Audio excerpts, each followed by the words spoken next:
This video is going to cover a question that I get occasionally in Tech Lab about taking a scan and printing it.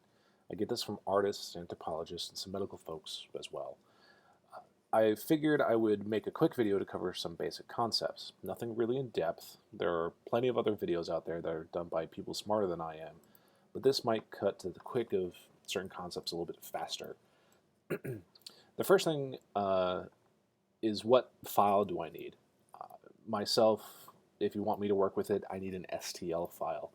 If you have an OBJ or PLLY or something, you're going to need to convert that. For this example, I'm going to use MeshLab to import my object.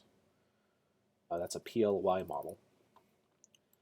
And I'm going to convert it to an STL. Real simply, just export as.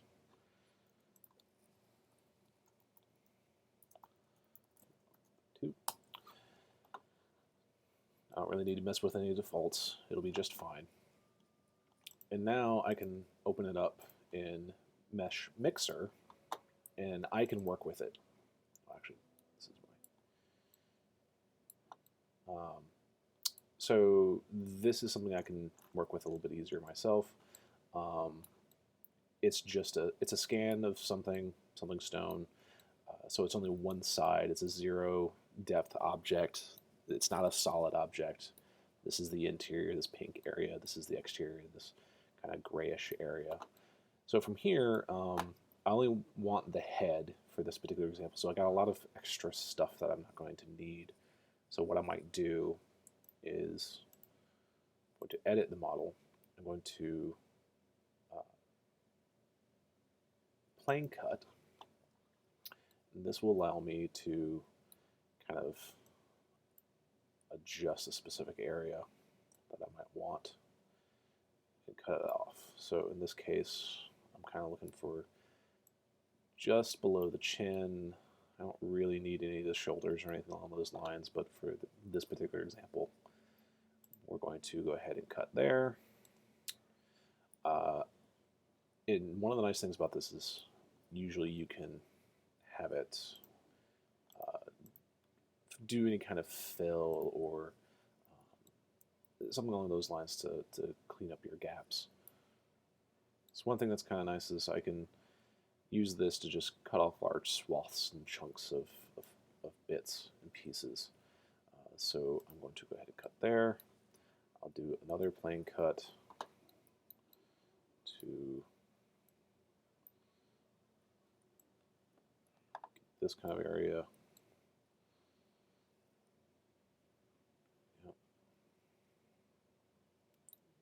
Sort of not exactly what I want.